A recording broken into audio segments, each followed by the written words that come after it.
Hello friends, कैसे हो आप सभी? उम्मीद करते हैं अच्छे होंगे और आपकी तैयारी भी अच्छी चल रही होगी दोस्तों। जैसा कि पता होगा कि बीपीएससी का एग्ज़ाम 30 सितंबर को निर्धारित किया गया है, तो इस संदर्भ में बहुत सारे कोचिंग्स अपना टेस्ट सीरीज़ लॉन्च कर चुके हैं। आस्था आईएएस भी अपना टेस्ट सीरीज़ लॉन्च कर चुका है, तो आज हम करने जा रहे हैं आस्था आईएएस द्वारा लॉन्च किया गया टेस्ट सीरीज़ 37 बीपीएससी के लिए, और उसका टेस्ट नंबर 1 का सॉल्यूशन। यह पीटी का टेस्ट है और इसमें टोटल 150, जैसा कि बीपीएससी क्वेश्चन पूछता है, 150 क्वेश्चंस रहेंगे और इसका सॉल्यूशन आपको इस यूट्यूब चैनल पर मिलेगा। तो अगर आप इस चैनल पर पहली बार आए हुए हैं, तो प्लीज़ इसको जॉइन कर लीजिए। विन बीपीएससी यूट्यूब चैनल को सब्सक्राइब कर लीजिए। और चलिए स्टार्ट करते हैं बिना समय गंवाए हुए आस्था आईएएस का पहला टेस्ट का सॉल्यूशन। यहाँ पहला क्वेश्चन है, आईपीएल 2024 के संदर्भ में निम्नलिखित में से कौन सा असत्य है? असत्य कथन का चुनाव करना है। पहला ऑप्शन, सर्वाधिक विजेता आईपीएल मुंबई इंडियंस। दूसरा, आईपीएल 2024 प्रायोजक टाटा। आईपीएल 2024 का महंगा खिलाड़ी मिचेल स्टार्क। और आईपीएल 2024 का शतक रजत पाटीदार। इसका सही उत्तर हो जाएगा option D, Rajat Patidar. IPL 2024 का शतकवीर में रजत पाटीदार नहीं होगा। इसका मतलब आईपीएल में टोटल 12 शतक लगे थे इस बार आईपीएल 2024 में, जिसमें अलग-अलग खिलाड़ियों ने शतक लगाया था, रजत पाटीदार ने नहीं लगाया था। तो इसका सही उत्तर हो जाएगा ऑप्शन डी। दूसरा प्रश्न को देखते हैं, हाल ही में किसी वैश्विक जिम्नास्टिक्स प्रतियोगिता में स्वर्ण पदक जीतने वाली पहली भारतीय कौन बनी है? पहली भारतीय का नाम पूछा जा रहा है जिसने कोई भी वैश्विक प्रतियोगिता जिम्नास्टिक का, उसमें स्वर्ण पदक जीतने वाली कोई महिला का नाम पूछ रहा है। तो इसका सही उत्तर हो जाएगा ऑप्शन ए, दीपा कर्माकर। दीपा कर्माकर भारत की जिम्नास्टिक खिलाड़ी है और इन्होंने ये बैंकॉक थाईलैंड में एशियाई एशियन चैंपियनशिप हुआ था, वहाँ पे इन्होंने स्वर्ण पदक जीता था। तीसरा प्रश्न को देखते हैं, हाल ही में पहली एशियाई रिले चैंपियनशिप 2024 का आयोजन कहाँ आयोजित किया गया? इसका सही आंसर हो जाएगा ऑप्शन सी, बैंकॉक। बैंकॉक में पहली एशियाई रिले चैंपियनशिप 2024 का आयोजन किया गया था। चौथा प्रश्न को देखते हैं, नए संसद भवन में पारित होने वाला पहला कानून कौन-सा है? नए संसद भवन में पारित होने वाला पहला कानून के बारे में पूछा जा रहा है, इसका सही उत्तर हो जाएगा नारी शक्ति बंधन। नारी शक्ति बंधन अधिनियम नए संसद भवन में पारित होने वाला पहला कानून बन गया था। पाँचवा प्रश्न देखते हैं, हाल ही में भारतीय वन्यजीव संरक्षण की रिपोर्ट के अनुसार भारत में गंगा डॉल्फिन की अधिकतम संख्या किस राज्य में है? इसका सही उत्तर हो जाएगा ऑप्शन बी, उत्तर प्रदेश। उत्तर प्रदेश में टोटल 2000 के करीब की संख्या में गंगाई डॉल्फिन है। वैसे पूरे भारत में देखा जाए तो लगभग 4000 के करीब में गंगाई डॉल्फिन मौजूद है। छठा प्रश्न को देखते हैं, हाल ही में कौन सा अंतर्राष्ट्रीय सौर गठबंधन का 99वां सदस्य बना है? अंतर्राष्ट्रीय सौर गठबंधन के 99वां सदस्य बनने वाला देश का नाम स्पेन है। इसका सही उत्तर हो जाएगा ऑप्शन सी। सातवां प्रश्न कहता है, हाल ही में भारत का पहला हवाई अड्डा कौन सा है जिसने जीरो वेस्ट टू लैंडफिल सम्मान प्राप्त कर इतिहास रचा है? जीरो वेस्ट टू लैंडफिल सम्मान प्राप्त करने वाला पहला हवाई अड्डा का नाम पूछा गया है। इसका सही उत्तर हो जाएगा ऑप्शन डी, तिरुवनंतपुरम अंतर्राष्ट्रीय हवाई अड्डा। दोस्तों, तिरुवनंतपुरम अंतर्राष्ट्रीय हवाई अड्डा भारत का पहला हवाई अड्डा है जिसने जीरो वेस्ट टू लैंडफिल सम्मान प्राप्त किया है। आठवां प्रश्न को देखते हैं। आठवां प्रश्न, हाल ही में संपन्न 77वें कान फिल्म फेस्टिवल पर विचार कीजिए। यहाँ पे स्टेटमेंट वाइज क्वेश्चन दिया गया है, तो चलिए स्टेटमेंट को देखते हैं। भारतीय अभिनेत्री अनसुईया सेनगुप्ता बेस्ट एक्ट्रेस का पुरस्कार जीतने वाली तीसरी भारतीय बनी हैं। अगला स्टेटमेंट को देखते हैं। चिदानंद नायक की फिल्म sunflower were the first to know ने सर्वश्रेष्ठ लघु फिल्म का पुरस्कार जीता। तीसरा स्टेटमेंट है, वेस्ट एक्ट्रेस का पुरस्कार फिल्म द सेमलेस के अभिनय के लिए दिया गया है। यहाँ पे कौन सा कथन सत्य पूछा जा रहा है, तो इसका सही उत्तर हो जाएगा ऑप्शन सी, 2 और 3। 2 और 3 दोनों कथन सही है, बाकी पहला कथन जो है वो गलत है। 9वां नंबर प्रश्न को देखते हैं। 9वां नंबर प्रश्न कहता है, हाल ही में भारत सरकार के प्रोजेक्ट ईशान के संबंध किससे है? ईशान प्रोजेक्ट आया था, इसका संबंध किससे है? तो इसका सही है उत्तर हो जाएगा ऑप्शन ए, एक राष्ट्र एक हवाई क्षेत्र। 10 नंबर प्रश्न कहता है, भारत रत्न पुरस्कारों के संबंध में विचार कीजिए। पहला, प्रारंभ जनवरी 1954 में। दूसरा, मेडल की आकृति पीपल का पत्ता है। तीसरा, एक वर्ष 2024 में भारत रत्न घोषित किया गया है 5 लोगों को। और चौथा, 1 करोड़ रुपए की वित्तीय सहायता दिया जाता है। इसमें से कौन सा कथन सत्य है? सत्य कथन पूछा जा रहा है, तो इसका सही उत्तर हो जाएगा 1, 2, 3 यानी ऑप्शन बी। ऑप्शन बी इसका सही उत्तर हो जाएगा। चलिए, अगला प्रश्न देखते हैं। हाल ही में अब तक के सबसे तेज़ और सबसे शक्तिशाली एआई मॉडल जीपीटी 40 किसने लॉन्च किया है? जीपीटी 40 किसके द्वारा लॉन्च किया गया है? इसका सही उत्तर हो जाएगा option D, open AI. Open AI द्वारा जीपीटी 40 को लॉन्च किया गया है। 12 नंबर प्रश्न को देखते हैं। हाल ही में भारतीय उद्यमी गोपी टोटाकुरा ने पर्यटक के रूप में अंतरिक्ष की यात्रा की। यात्रा का संचालन किस अंतरिक्ष यान से की गई थी? इसका सही उत्तर हो जाएगा option B, Blue Origin. Blue Origin नाम की एक कंपनी है और अमेरिका की कंपनी है, जिसके संस्थापक अमेज़न के संस्थापक जेफ बेजोस है। उन्होंने उन उसके द्वारा ही अंतरिक्ष यात्रा का संचालन किया गया था। 13 नंबर प्रश्न को देखते हैं। हाल ही में तमिलनाडु के आइडल विंग सीआईडी ने देश के डांसिंग कृष्णा की मूर्ति वापस लाने की घोषणा की है। तो तमिलनाडु की आइडल विंग सीआईडी देश की डांसिंग कृष्णा की मूर्ति कहाँ से वापस लाने की घोषणा की है? तो इसका सही उत्तर हो जाएगा ऑप्शन सी, थाईलैंड। 14 नंबर प्रश्न को देखते हैं। आरबीआई ने वित्त वर्ष 2022 से 24 के लिए केंद्र सरकार को अधिशेष को हस्तांतरित के संदर्भ में विचार कीजिए। पहला स्टेटमेंट है, आरबीआई ने केंद्र सरकार को 2.1 लाख करोड़ रुपए का हस्तांतरण करने की मंजूरी दी है।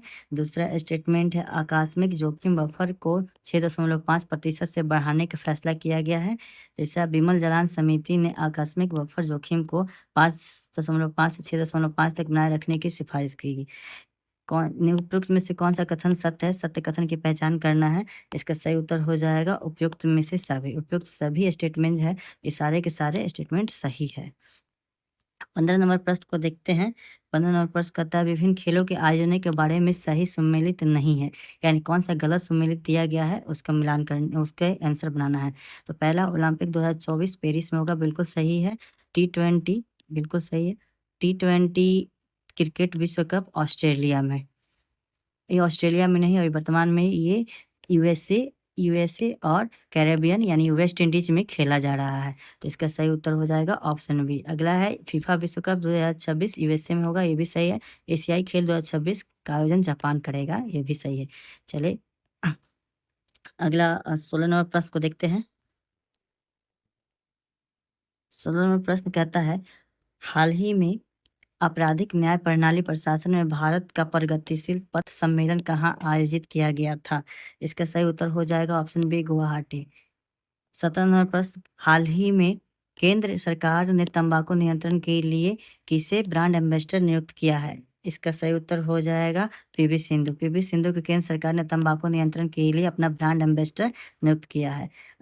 18 नंबर को देखते हैं। हाल ही में बिहार के पूर्व मुख्यमंत्री सुशील मोदी का निधन हो गया, और किस पद पर रह चुके हैं?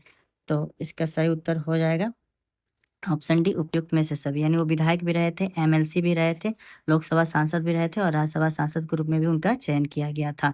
तो उपयुक्त में से सभी इसका सही उत्तर हो जाएगा। 19 नंबर प्रश्न कहता है, बिहार के किस जिले के रहने वाले अंशु कुमारी का चयन अमेरिका अंतरिक्ष एजेंसी नासा के लिए किया गया है? तो अंशु कुमारी, जिसका चयन हाल ही में अमेरिका के अंतरिक्ष एजेंसी नासा के लिए हुआ था, उनका गृह जिला के बारे में पूछा गया है। इसका सही उत्तर हो जाएगा ऑप्शन सी, सिवान। अंशु कुमारी सिवान से बिलोंग करती है। 20 नंबर प्रश्न कहता है, हाल ही में किस राज्य ने की स्मार्ट एप्लीकेशन लॉन्च किया है? के स्मार्ट एप्लीकेशन लॉन्च किया गया है, जिसका सही उत्तर हो जाएगा केरल। केरल सरकार द्वारा के स्मार्ट एप्लीकेशन को लॉन्च किया गया है, जो कि प्रशासनिक सुधार व परिवर्तन के लिए होगा। 21 नंबर प्रश्न, जलवायु परिवर्तन सूचकांक 2024 के संदर्भ में कौन सा असत्य है, यानी गलत कथन का चयन करना है। भारत की रैंक के इसमें 7वीं है, यह कथन सही है। डेनमार्क इसमें 4थे रैंक पे, यह कथन भी सही है। फिलीपींस इसमें 6वें रैंक पे, यह कथन भी सही है। इसका सही उत्तर हो जाएगा ऑप्शन डी, स्वीडन। स्वीडन का रैंक पहला नहीं है, यहाँ पर स्वीडन का रैंक 10वां दिया गया है। चलिए, 22 नंबर प्रश्न को देखते हैं।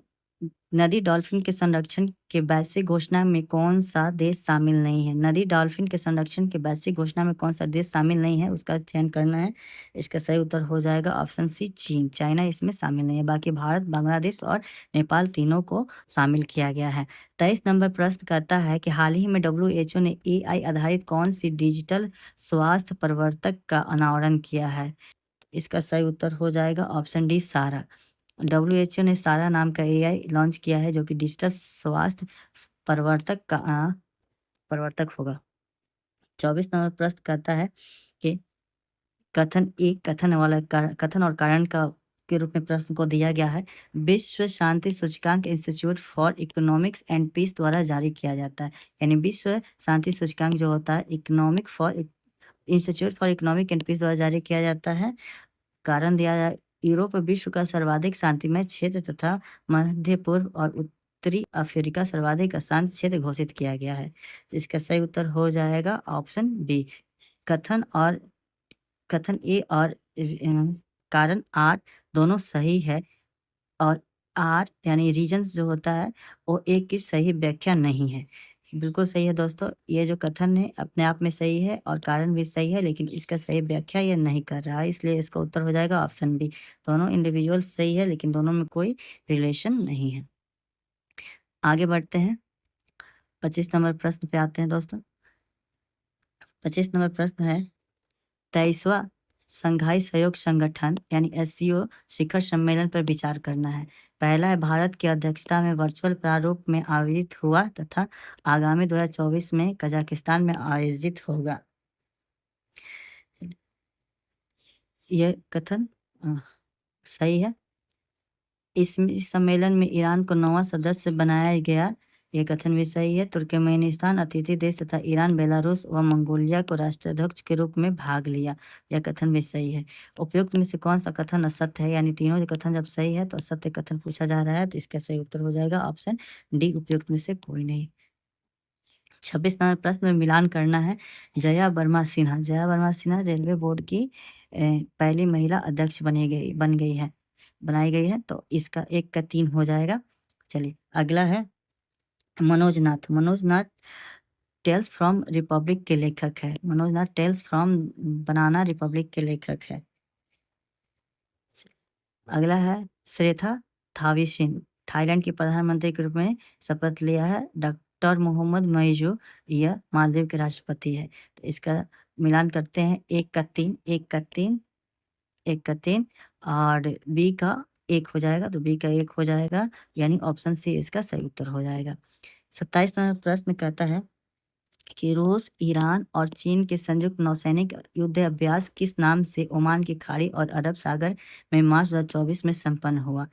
इसका उत्तर हो जाएगा maritime security belt 2024। Maritime security belt 2024 जो है ये ओमान की खाड़ी में अरब सागर में हुआ था, जिसमें रूस, ईरान और चीन देश ने भाग लिया था।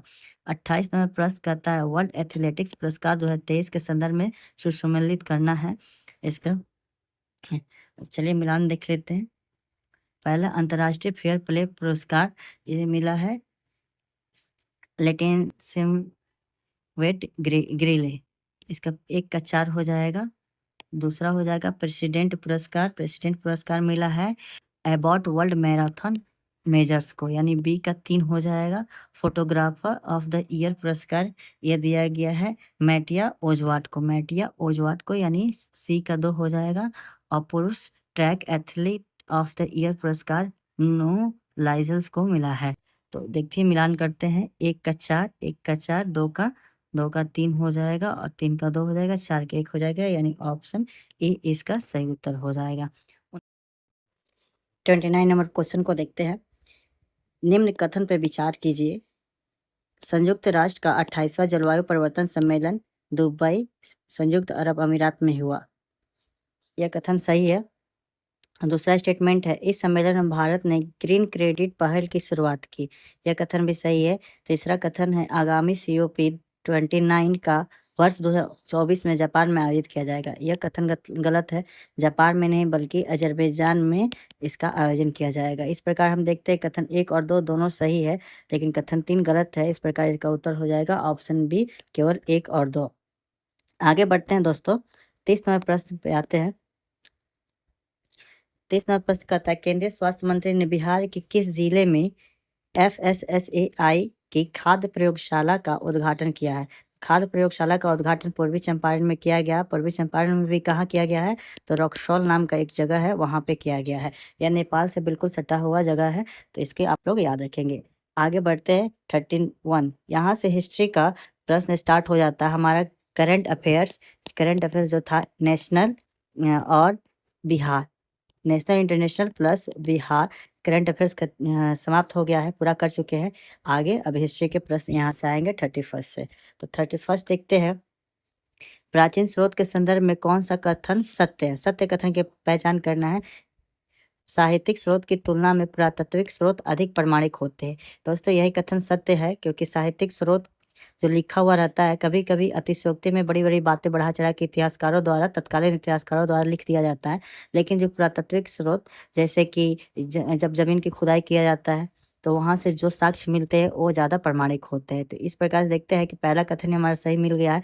अन्य कथन को देख लीजिएगा, वो सारे कथन आपको गलत मिलेंगे। आगे 32 नंबर प्रश्न को देखते हैं। हड़प्पा वासियों से संबंधित कौन सा कथन असत्य है, यानी गलत कथन का चुनाव करना है। पहला प्रश्न है, पहला है सबसे प्रिय पशु कुंवर साढ़। दूसरा है व्यापार वस्तु विनिमय प्रणाली पे आधारित थी। तीसरा है लिपि यहाँ पे चित्रलेखा थी। चौथा है सौ को लेटाना पूरब से पश्चिम की दिशा में। यह कथन गलत है। सौ को लेटाने का काम उत्तर और दक्षिण की ओर होता था। उत्तर की ओर सर रहेगा और दक्षिण की ओर पैर को रखा जाता था। इस प्रकार से असत्य कथन का चयन करना था। ऑप्शन डी हमारा सही उत्तर हो जाएगा। 33 नंबर प्रश्न पे आते हैं। 33 नंबर प्रश्न कहता है ऋग वैदिक काल में देवताओं पर विचार कीजिए और सत्य कथन, यहाँ पे सत्य कथन की पहचान करना है। तो देखते चलते कौन कौन सा कथन सत्य है। इंद्र को किला तोड़ने वाला देवता के रूप में जाना जाता था, यह कथन सही है। पुरंदर, पुरंदर आप लोग पढ़े होंगे, पुरंदर कहा जाता था इंद्र को। अग्नि को देवताओं और मानवों के बीच मध्यस्थ कहा गया, यह कथन बिल्कुल सही है। तीसरा, वरुण को प्राकृतिक संतुलन का रक्षक कहा गया, यह कथन भी सही है। इस प्रकार से तीनों कथन सही है, हमारा सही उत्तर हो जाएगा ऑप्शन डी उपयुक्त में सभी। 34 नंबर देखते हैं। जैन और बौद्ध दोनों धर्मों ने ब्राह्मणों की मान्यताओं की चुनौती दी, जैन और बौद्ध ने।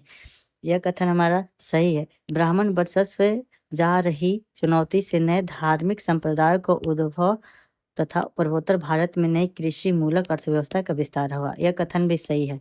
और जैन और बौद्ध जो नया धर्म आया था ईसा पूर्व 5वीं-6वीं शताब्दी के करीब में, तो ये दोनों धर्म का उदय का कारण ही ब्राह्मण वर्चस्व की चुनौती देना था और इससे नई कृषि मूलक अर्थव्यवस्था का विकास हुआ। अब कृषि आधारित अर्थव्यवस्था धीरे धीरे डेवलप होने लगी। इस प्रकार हम देखते हैं कथन भी सही है और कारण भी सही है, और कारण जो है कथन का सही व्याख्या करता है। हमारा सही उत्तर हो जाएगा ऑप्शन ए।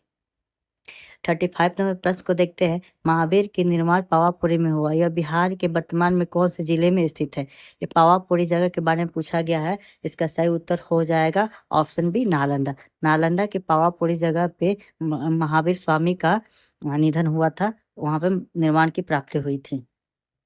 36 नंबर प्रश्न को देखते हैं। यह प्रश्न मिलान करने वाला दिया हुआ है। मौर्यकालीन प्रशासनिक व्यवस्था के संदर्भ में सुमेलित कीजिए, यानी मिलान करना है। पहला है नगर प्रशासन। नगर प्रशासन एस्ट्रोनोमोई कहा जाता था। न्याय व्यवस्था, न्याय व्यवस्था को प्रतिष्ठा, प्रतिष्ठा डी कहा जाता था। तीसरा है गुप्तचर व्यवस्था को महामार्त्यापर्स कहा जाता था, यानी दूसरा हो जाएगा। और ग्राम प्रशासन को गामिक गमिक कहा गया है। तो इस प्रकार हम देखते हैं एक का तीन केवल एक ही है, तो यहाँ से आप पकड़ सकते थे। तो सही उत्तर हो जाएगा हमारा ऑप्शन ए। चलिए आगे बढ़ते हैं दोस्तों। अगला प्रश्न कहता है कनिष्क के शासन काल में कला के क्षेत्र में स्वतंत्र किन किन शैलियों का विकास हुआ? पहला है गंधार कला, दूसरा है अमरावती कला, तीसरा है मथुरा कला। तो कनिष्क के काल में गंधार कला और मथुरा कला का विकास हुआ। अमरावती कला का विकास का संबंध कनिष्क के काल से नहीं है।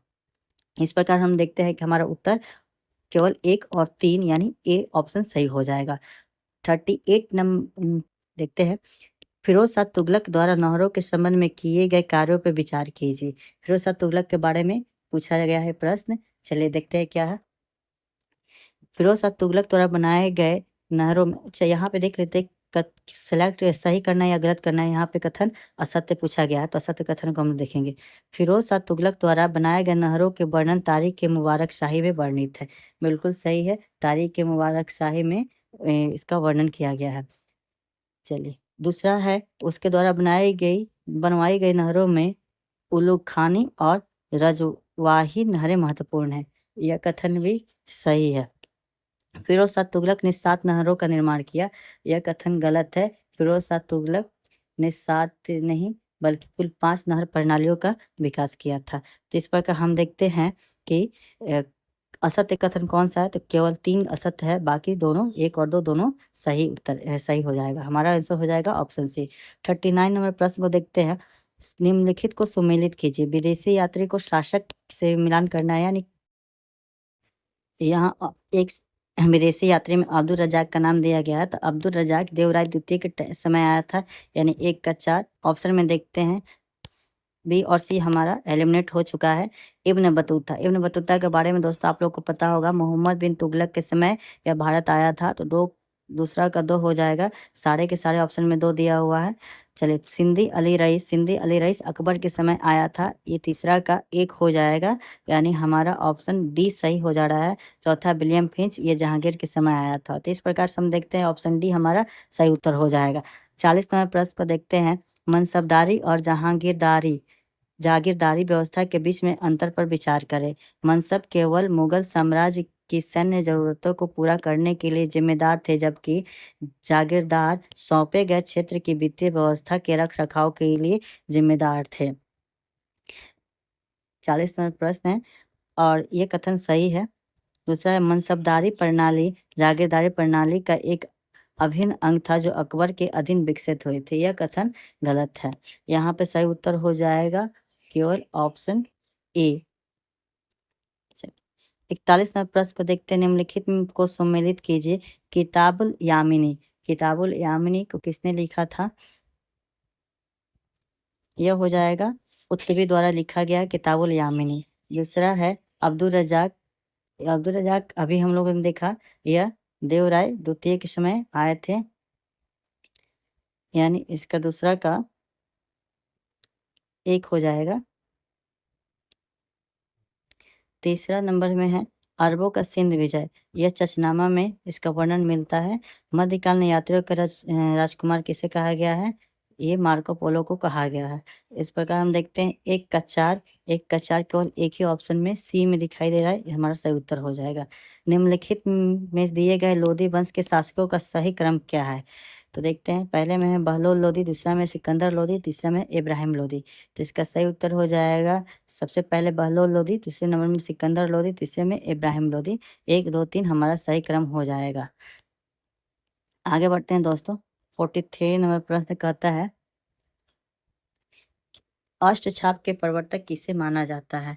इसका सही उत्तर हो जाएगा वल्लभाचार्य जी को अष्टछाप के प्रवर्तक माना जाता है। 44 नंबर प्रश्न कहता है कि सूती कपड़ों को कालिको के नाम किसने दिया था? इसका सही उत्तर हो जाएगा पुर्तगालियों द्वारा दिया गया था कालिको का नाम सूती कपड़ों को। ऑप्शन डी सही उत्तर हो जाएगा। 45 नंबर प्रश्न है, स्त्री जरतोसरी मंडल को किसकी अध्यक्षता में चलाया गया था?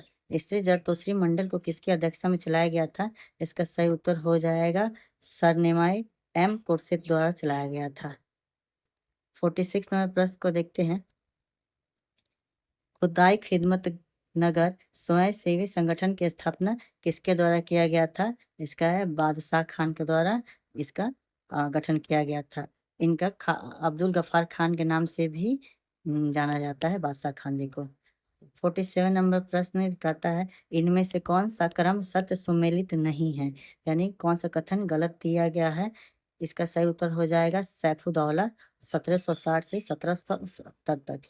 1760 से 1770 यह गलत है। इसका सही उत्तर हो जाएगा 1766 से 1770 तक। अन्य सारे मिलान सही दिया गया है। 48 नंबर प्रश्न को देखते हैं। निम्नलिखित में से कौन सा जोड़ा सत्य सुमेलित है, यानी कौन सा जोड़ा का सही मिलान किया गया है? पहला है साम्राज्यवाद का नाश हो, भगत सिंह, यह जोड़ा बिल्कुल सही है। अन्य देखते हैं, दिल्ली चलो, ये सुभाष चंद्र बोस द्वारा कहा गया था 1943 के में। तो यह कथन भी सही है, यह स्टेटमेंट भी सही है। पूर्ण स्वराज आराम हराम है, यह जवाहरलाल नेहरू का कथन है, यह बिल्कुल सही है। और मारो फिरंगी को मंगल पांडे द्वारा कहा गया था, यह भी सही है। यानी यहाँ चारों के चारों दिया गया है, बिल्कुल सही है। यहाँ पे अगर पुराने वाले प्रश्न में ऑप्शन ई का विकल्प रहता वो सही हो जाएगा, या फिर ये क्वेश्चन को हम लोग एलिमिनेट कर सकते हैं। इसमें चारों के चारों सही दिया गया है, केवल एक चुनना सही एक नहीं चुना जा सकता है। चलिए 49 नंबर प्रश्न को देखते हैं। निम्नलिखित युग्म में से कौन सा सुमेलित नहीं है? इसका पहला है ब्रिटिश इंडिया सोसाइटी, लंदन में यह सुमेलित है। ईस्ट इंडिया एसोसिएशन, ये कलकत्ता में, यह गलत है। दूसरा है नेशनल इंडिया एसोसिएशन, ये भी सही है। और इंडिया एसोसिएशन बम्बई में, यह गलत है। इसका सही उत्तर हो जाएगा ऑप्शन डी, 2 और 4। 2 और 4 सही सुमेलित नहीं है। 50 नंबर प्रश्न को देखते हैं। बिहार में चौकीदारी कर देने से मना कर दिया गया था, ये कब देने से मना कर दिया गया था उसके बारे में पूछा गया है। इसका सही उत्तर हो जाएगा 1930 के दौरान। और 1930 में क्या चल रहा था? तो सविनय अवज्ञा आंदोलन चल रहा था। ऑप्शन सी सही उत्तर हो जाएगा। 51 नंबर प्रश्न में कहता है, कांग्रेस के किस अधिवेशन में राजकुमार शुक्ल का गांधी जी से मुलाकात हुई थी और चंपारण आने का निमंत्रण दिया था? तो कांग्रेस के किस अधिवेशन में हुआ था? इसका सही उत्तर हो जाएगा 21वां अधिवेशन। वर्ष कौन सा था? तो 1916 में। कहाँ पे हुआ था? तो लखनऊ में हुआ था। तो लखनऊ में चंपारण के राजकुमार शुक्ल जी गांधी जी से मिले थे, और अगले वर्ष 1917 में चंपारण सत्याग्रह शुरू हुआ था। 52 नंबर प्रश्न देखते हैं। नोआखली काल में महात्मा गांधी के सचिव कौन थे? इसका सही उत्तर हो जाएगा महादेव देसाई। महादेव देसाई नोआखली काल में महात्मा गांधी के सचिव थे। आगे बढ़ते हैं दोस्तों। 53 नंबर प्रश्न देखते हैं। प्रथम आंग्ल सिख युद्ध के संबंध में निम्नलिखित कथन पर विचार कीजिए। यहाँ पे कोड दिया गया है, सही कथन का चुनाव करना है। चलिए 53 नंबर देखते हैं। इस युद्ध के समय भारत का गवर्नर जनरल लॉर्ड वेलेस्ली था। आंग्ल सिख युद्ध के समय लॉर्ड वेलेस्ली नहीं था, बल्कि इस समय लॉर्ड हार्डिंग था। यह कथन गलत है। दूसरा है, इस युद्ध के संबंध लाहौर की संधि से, यह कथन सही है। तीसरा, अंग्रेजों ने सतलुज नदी के दक्षिणी ओर के सभी प्रदेशों को सिखों से छीन लिया, यह कथन भी सही है। इस प्रकार हम देखते हैं कि कथन 2 और कथन 3 सही है, यानी ऑप्शन बी हमारा सही उत्तर हो जाएगा। आगे बढ़ते हैं। 54 नंबर प्रश्न को देखते हैं। वेलेजिली की सहायक संधि के तहत देशी रियासतों को किस क्रम में अपने अधीन किया गया था? इसका सही उत्तर हो जाएगा ऑप्शन डी। सबसे पहले हैदराबाद के निजाम, यानी हैदराबाद के निजाम कब किया गया था? 1798 में किया गया था। दूसरा में मैसूर के साथ किया गया था 1799 में। तीसरा है पेशवा मराठा के साथ 1802 में। और उसके बाद से मरा भोसलों के साथ किया गया था 1803 में। ऐसे इसका ट्रिक HMT होता है। 3 अगर पूछेगा तो ये क्रम आप लोग याद रख सकते हैं। HMT हैदराबाद, मैसूर और तंजौर। तंजौर भी इसमें आता है। चलिए 54 नंबर देखते हैं। 55 नंबर, सॉरी। निम्नलिखित में से निम्नलिखित में से सुमेलित युग में नहीं है। गीता रास, बाल गंगाधर तिलक, यह सुमेलित है, सही दिया गया है। इंडिया अर्नेस्ट, इंडिया अर्नेस्ट यह लाला हरदयाल द्वारा नहीं लिखा गया है। या वैलेंटाइन सिरोल एक अंग्रेज था, उसके द्वारा लिखा गया है। तो हमारा सही उत्तर ऑप्शन बी मिल गया है। इंडिया और नेशन एनी बेसेंट द्वारा लिखा गया और बंदे जीवन सचिन नाथ सन्याल द्वारा लिखा गया, यह सही है। तो सही उत्तर हो जाएगा 55 का बी। 56, निम्नलिखित में महात्मा गांधी के संघर्षों का सही कालानुक्रम है। चंपारण सत्याग्रह, अहमदाबाद मिल हड़ताल, खेड़ा सत्याग्रह, रॉलेट एक्ट के विरुद्ध अभियान। यह पहला जो है यह सही है। चलिए इसमें देखते हैं। सबसे पहले चंपारण सत्याग्रह 1917 में किए थे। 1918 में 1918 में अहमदाबाद, और खेड़ा भी 1918 में ही हुआ था। रॉलेट एक्ट के विरुद्ध अभियान जो 1919 में किए थे। तो हमारा ए सही हो जाएगा 56 का।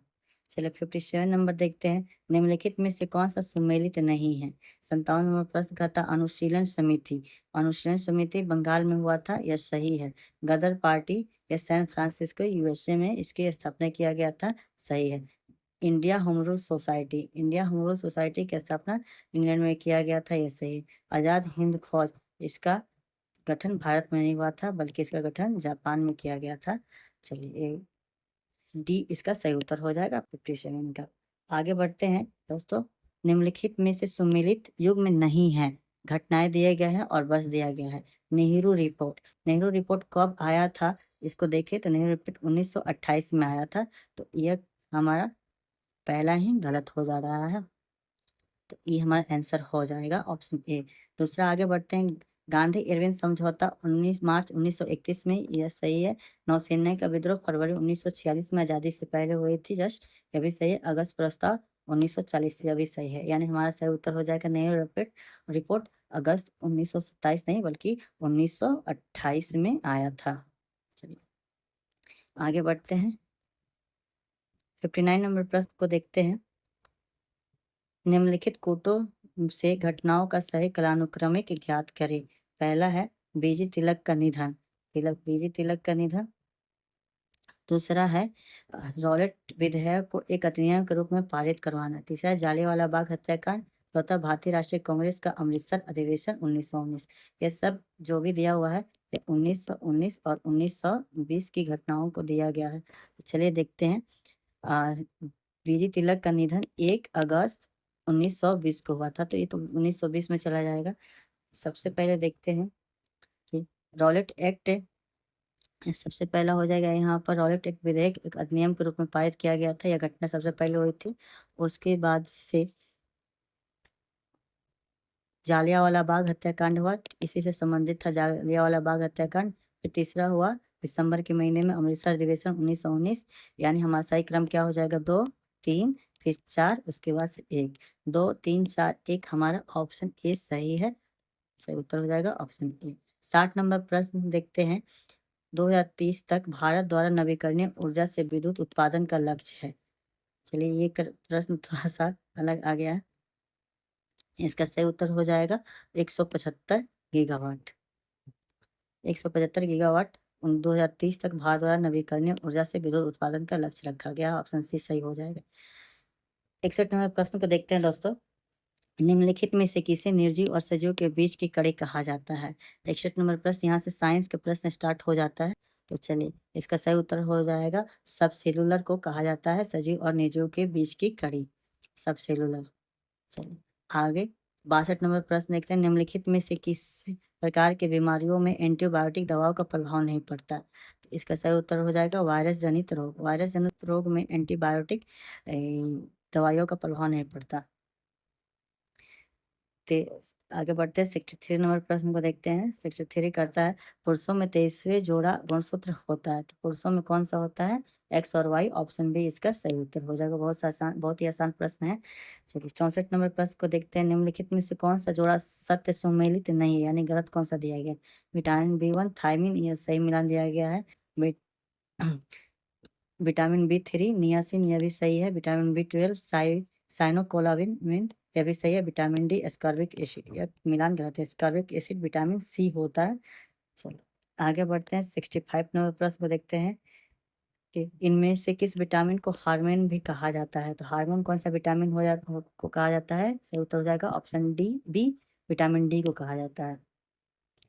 66 नंबर प्रश्न को देखते हैं। कहता है कि शाकाहारी किस पोषण स्तर के अंतर्गत आते हैं। इसका सही उत्तर हो जाएगा ऑप्शन बी पोषण स्तर 2। पोषण स्तर 2 के अंतर्गत शाकाहारी को शामिल किया गया है। 67 नंबर है मनुष्य के आहार नाल की लंबाई कितनी होती है। मनुष्य के आहार नाल की लंबाई लगभग 30 फीट होती है। 30 फीट या लगभग 9 मीटर के करीब में होता है। और 68 नंबर प्रश्न, द्रव से द्रव ठोस से द्रव बनाने की क्रिया क्या कहलाती है। तो 68 नंबर का ठोस से द्रव, यानी इसको सही उत्तर हो जाएगा गलन। गलन यानी मेल्टिंग कहा जाता है। चलो वाष्पीकरण, वाष्पीकरण द्रव से यानी लिक्विड से जब गैस बनेगा तो उसको वाष्पीकरण कहा जाता है। और जो पातन जो होता है यानी ठोस यानी सॉलिड से सीधे जब गैस में किया जाता है, जैसे कपूर हो जाता है, उसको अर्घपातन अर्घपातन कहा जाता है। ऊर्ध्वपातन उपक्रम कहा जाता है जब गैस से सीधे सॉलिड में इसको किया जाता है, यानी ऊर्ध- ऊर्ध्वपातन का उल्टा हो जाए प्रोसेस ऊर्ध्वपातन उत, उत्क्रमण कहा जाता है। 69 नंबर प्रश्न पे देखते हैं। इंद्रधनुष बनने का क्या कारण है। इसका सही उत्तर हो जाएगा ऑप्शन सी अपवर्तन और परावर्तन, ये दोनों कारण होता है इंद्रधनुष बनने का कारण। आगे बढ़ते हैं, 70 नंबर प्रश्न को देखते हैं। ये 70 नंबर प्रश्न में मिलान करने के लिए दिया गया है, निम्नलिखित को सुमेलित कीजिए। उच्च वेग, जब ज़्यादा वेग होता है उसे किससे मापा जाता है, तो इसको मैक के द्वारा मापा जाता है। जो भी मिसाइल होती है उसको मैक, उसकी गति मैक द्वारा मापी जाती है।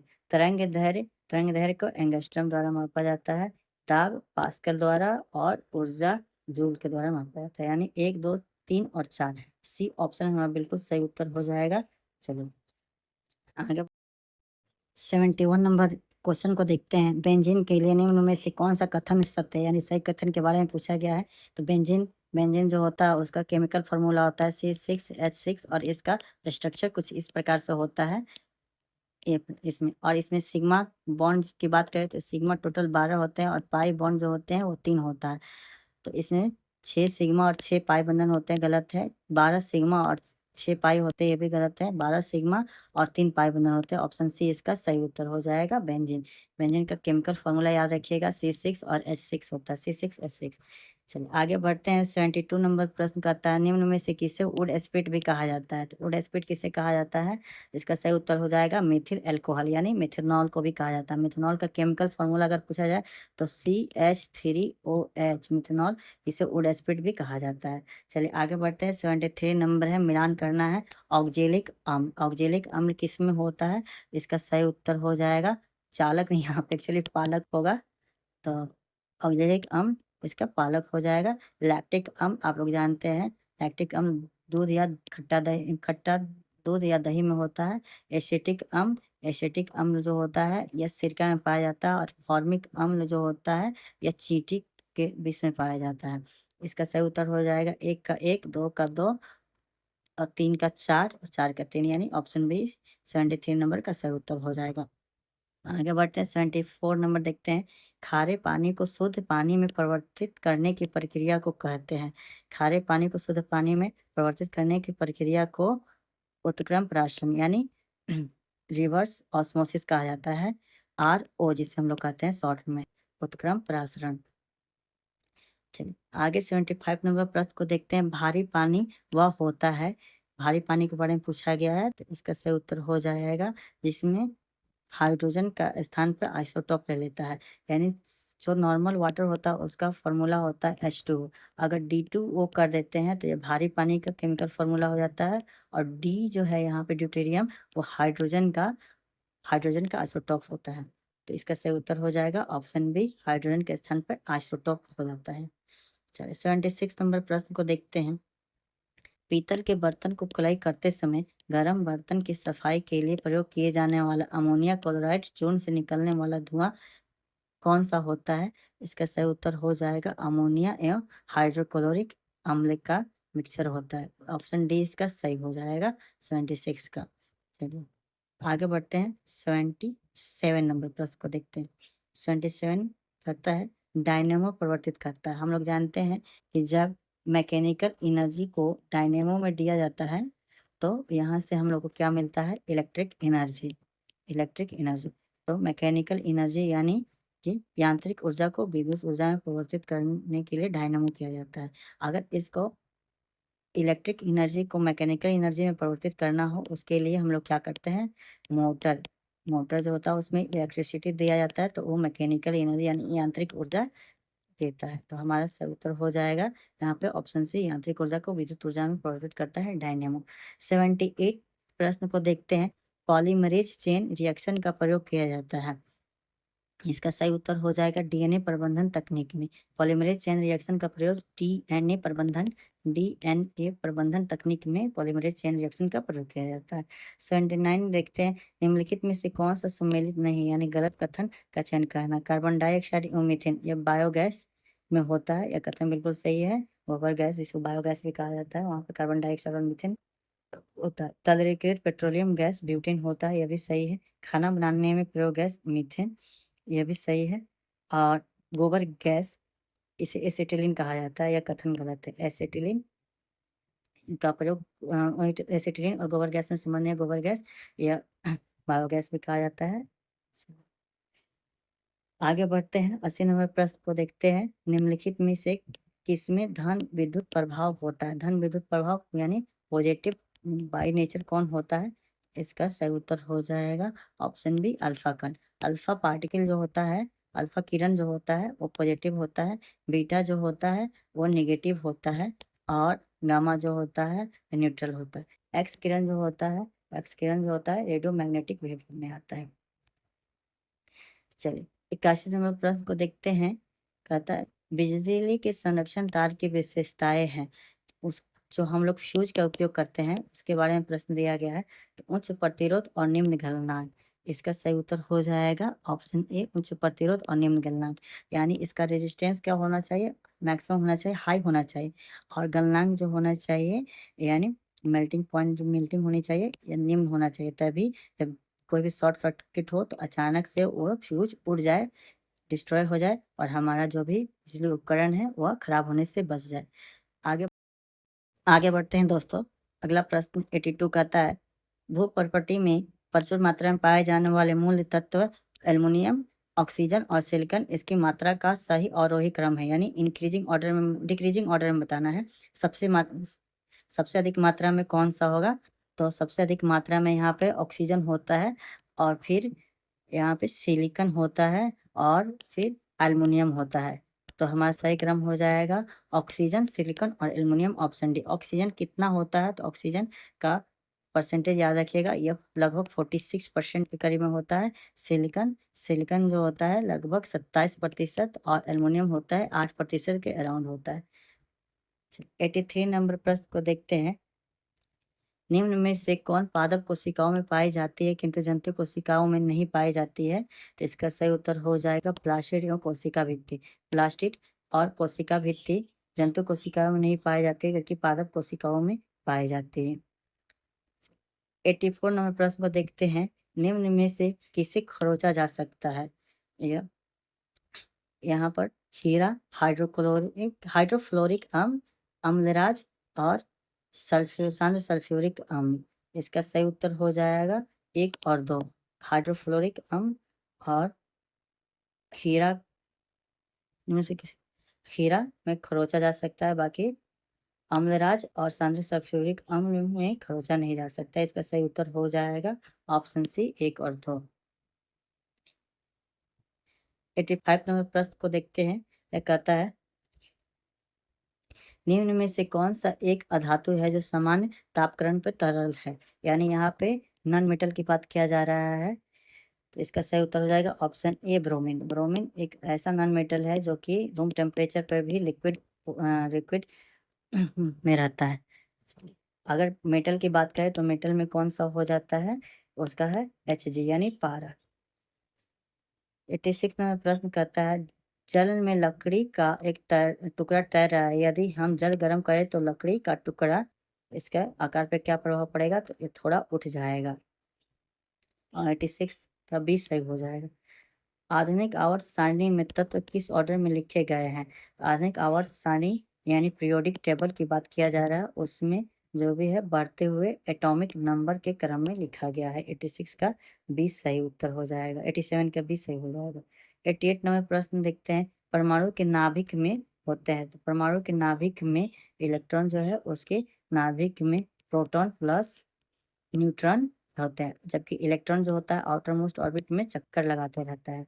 हाइड्रोजन एकमात्र ऐसा हाइड्रोजन का एकमात्र ऐसा नाभिक होता है जिसमें कोई न्यूट्रॉन नहीं होता है, केवल एक प्रोटॉन होता है। तो इसका सही उत्तर हो जाएगा प्रोटॉन और न्यूट्रॉन, ऑप्शन बी। 88 का भी सही हो जाएगा। 89 नंबर प्रश्न देखते हैं। निम्नलिखित में से कौन से ओजोन क्षयकारी पदार्थ नहीं है? यानी ओजोन को जो डिप्लेटिंग एलिमेंट कहा जाता है उसमें कौन कौन शामिल नहीं है? इसका 89 का देखते हैं। क्लोरीन के शामिल है, ब्रोमीन ये भी शामिल है, हाइड्रोफ्लोरोकार्बन यह भी शामिल है, हेलेंस ये भी हेलोन्स यानी ये भी शामिल है। ऑक्सीजन ऑक्सीजन ऐसा कुछ काम नहीं करता है, ओजोन को डिप्लेटिंग उसको क्षय करने में ऑक्सीजन का कोई रोल नहीं होता है। यानी हमारा जो भी आंसर हो जाएगा क्लोरीन, ब्रोमीन, हाइड्रोफ्लोरोकार्बन और हेलोन्स। इसका सही उत्तर हो जाएगा केवल सी, ऑप्शन सी हो जाएगा केवल 5। 90 नंबर प्रश्न को देखते हैं दोस्तों। 90 नंबर प्रश्न कहता है, निम्न में से कौन सा यंत्र समुद्र के स्तर से ऊपर की वस्तुओं को देखने के लिए पनडुब्बी में प्रयोग किया जाता है? यानी पनडुब्बी जो पानी के अंदर रहती है, पानी सतह के अंदर रहती है और ऊपर अगर देखना होता है तो कौन सा उपकरण का उपयोग किया जाता है? इसका सही उत्तर हो जाएगा पेरिस्कोप। पेरिस्कोप का प्रयोग समुद्र के नीचे पनडुब्बी से बाहर ऊपर की ओर देखा जाता है। 91 नंबर प्रश्न है, यहाँ से हमारा पॉलिटी स्टार्ट होता है। साइंस के क्वेश्चन अब समाप्त हो चुके हैं। चलिए पॉलिटी को जल्दी जल्दी खत्म कर लेते हैं। भारतीय संविधान की प्रस्तावना में किस तरह के न्याय का वर्णन नहीं किया गया है? भारतीय संविधान की प्रस्तावना में देखा जाए तो सामाजिक है, राजनीतिक है और आर्थिक है। सामाजिक आर्थिक और राजनीतिक न्याय की बात किया जा रहा है, जबकि लोकतांत्रिक न्याय की बात नहीं किया गया है। ऑप्शन ए इसका सही उत्तर हो जाएगा। 92 नंबर का देखें तो इसमें कह रहा है, नए राज्यों के गठन व मौजूदा राज्यों की सीमाओं के परिवर्तन के संबंध में निम्न कथनों पर विचार कीजिए। यहाँ पे असत्य कथन का चयन करना है, कौन सा कथन गलत है? संसद किसी भी राज्य के क्षेत्र बढ़ा सकते हैं, यह कथन सही है। संसद किसी भी राज्य का क्षेत्र बढ़ा सकती है, यह कथन सही है। संसद किसी राज्य का क्षेत्र घटा सकती है, यह कथन भी सही है। संसद किसी राज्य की सीमा में परिवर्तन नहीं कर सकती, यह कथन गलत है। संसद किसी राज्य के नाम में परिवर्तन नहीं कर सकती, यह कथन भी गलत है। नाम में परिवर्तन किया जा सकता है और राज्य की सीमा में परिवर्तन किया जा सकता है। यानी यहाँ पे जो गलत हो जाएगा 3 और 4 जो है वो गलत है। इसका आंसर हो जाएगा और सी। आगे बढ़ते हैं। 93 नंबर प्रश्न है, निम्नलिखित में से कौन से मौलिक अधिकार केवल भारतीय नागरिकों के लिए उपलब्ध है? भारतीय नागरिकों के लिए कौन कौन से मौलिक अधिकार उपलब्ध है? तो इसमें देखते हैं अनुच्छेद 14, अनुच्छेद 15, अनुच्छेद 16 और अनुच्छेद 17। उपयुक्त में से सही विकल्प का चयन करें। अनुच्छेद 14, 15, अनुच्छेद 15, 16, अनुच्छेद 16, 17, अनुच्छेद 14 से 17। इसका सही उत्तर हो जाएगा ऑप्शन बी अनुच्छेद 15, 16। अनुच्छेद 15, 16 जो होता है वो केवल भारत के नागरिकों के लिए ही उपलब्ध है, अन्य विदेशी नागरिकों के लिए नहीं। अब बात करें कौन कौन से अनुच्छेद है केवल भारतीय नागरिकों के हैं, तो उसमें आ जाता है अनुच्छेद 15, अनुच्छेद 16, अनुच्छेद 19, अनुच्छेद 29 और अनुच्छेद 23। ये 5 जो अनुच्छेद है केवल भारतीय नागरिकों के लिए ही उपलब्ध है। इस प्रकार से हम देखें तो इसका सही उत्तर हो जाएगा ऑप्शन बी 15, 16। चलिए 49 नंबर प्रश्न, सॉरी 94 नंबर प्रश्न को देखते हैं। भारत के प्रधानमंत्री की स्थिति के संबंध में निम्नलिखित की जांच करें। कैबिनेट का नेता होता है, यह कथन बिल्कुल सही है। विदेशी संबंधों के मुख्य प्रवक्ता, ये भी सही है। राज्य के प्रमुख सीएम होते हैं, चीफ मिनिस्टर कहा जाता है, यह कथन गलत है, यह स्टेटमेंट गलत है। संसद का नेता, यह भी सही है। यानी 1, 2 और 4 सही है, हमारा ऑप्शन डी बिल्कुल सही है। 95 नंबर प्रश्न को देखते हैं। भारत में केंद्रीय मंत्रिपरिषद के सदस्यों की कुल संख्या के संबंध में सही विकल्प का चयन करें। तो संसद के कुल सदस्यों की संख्या का 15%, यह संविधान संशोधन द्वारा इसको सीमित किया गया है। कौन सा संविधान संशोधन द्वारा? तो 91वां संविधान संशोधन द्वारा इसको सीमित किया गया है। संसद के कुल सदस्यों का 91%। वर्तमान में इसकी संख्या लगभग 81 आती है। चलो, तो अधिकतम इतना ही रखा जा सकता है। 95 से 96 नंबर प्रश्न को देखते हैं। निम्नलिखित संसदीय समिति को उसके निर्माण के कलाक्रमानुसार सजाया। इस एक में है प्राक्कलन समिति, 2 में है विभागीय स्थायी समिति, 3 में लोक लेखा समिति, 4 में लोक उद्यम समिति। इसका सही उत्तर हो जाएगा ऑप्शन बी 4, 3, 2, 1। लोक उद्यम समिति, फिर लोक लेखा समिति, विभागीय स्थायी समिति और फिर प्राक्कलन समिति। ऐसे इस प्रकार का इसका निर्माण होता है। प्रश्न में कुछ ज़्यादा क्लियर नहीं किया गया है, इसका उत्तर ऑप्शन बी दिया गया है। चलिए 97 प्रश्न को देखते हैं। भारतीय संविधान के अनुच्छेद में कौन सा अनुच्छेद मुख्यमंत्री के कर्तव्यों का वर्णन करता है? 97 नंबर का सही उत्तर हो जाएगा अनुच्छेद 167 167 में राज्य के मुख्यमंत्री के कर्तव्यों का वर्णन किया गया है। 98 नंबर प्रश्न को देखते हैं। स्थानीय सरकार के त्रिस्तरीय पंचायती प्रणाली में शामिल नहीं है। त्रिस्तरीय पंचायती प्रणाली में कौन-कौन से शामिल है?